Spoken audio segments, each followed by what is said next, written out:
साथियों, ललन टॉप में हमने हजारों शो किए, लेकिन एक शो ऐसा था जिसने मेरी बुनियाद हिला दी। Does God exist?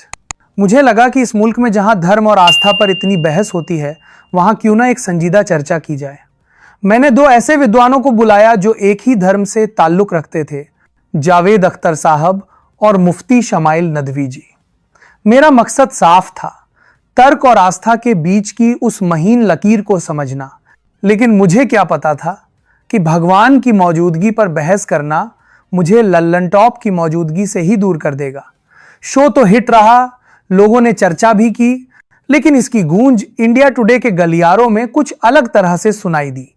मुझे महसूस होने लगा कि संस्थान के शीर्ष नेतृत्व मैनेजमेंट को यह चर्चा रास नहीं आई। उस चर्चा के बाद जब सन्नाटा पसरा तो मैंने खुद को भी कटघरे में खड़ा किया।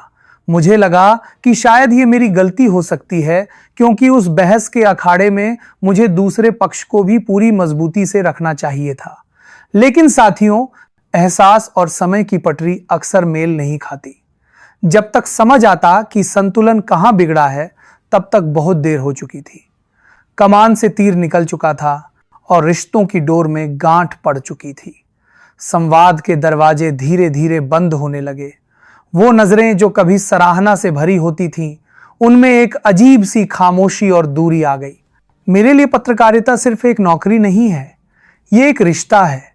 और मेरा मानना है कि आप जिस घर में रह रहे हैं, अगर उस घर के बड़े ही आपसे बात करना बंद कर दें, अगर वही आपको नापसंद करने लगें, तो फिर वहां बने रहने का कोई मतलब नहीं रह जाता। स्वाभिमान और संस्थान के प्रति वफादारी के बीच जब संघर्ष हुआ, तो मैंने अपने स्वाभिमान को चुना। मैंने तय किया कि अब फिर से कुछ पढ़ा जाए, कुछ नया लिखा जाए और फिर से अपनों के बीच उतरा जाए। मैंने सोचा कि चलो फिर से विद्यार्थी बना जाए, फिर से जमीन पर उतरा जाए, फिर से उन आंखों में झांका जाए जिन्हें अक्सर मुख्यधारा की मीडिया अनदेखा कर देती है। मुझे लगा कि अब वक्त है एक नया मुकाम बनाने का, एक नई लकीर खींचने का।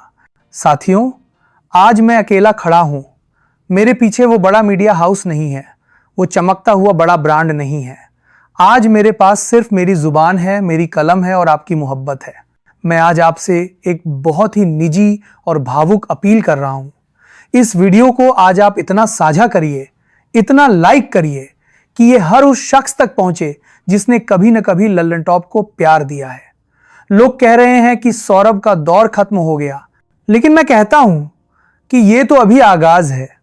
आपका एक लाइक, आपका एक सब्सक्राइब आज मेरे लिए किसी बड़ी कंपनी के फंड से 1000 गुना ज्यादा कीमती है। इस चैनल को अभी सब्सक्राइब कर लीजिए, क्योंकि ये सिर्फ एक चैनल नहीं है, ये मेरे और आपके बीच के उस अटूट भरोसे की नई इबारत है। इसे इतना फैलाइए कि ये वीडियो उन तक भी पहुंचे जिन्होंने सोचा था कि संवाद बंद करने से आवाज दब जाएगी।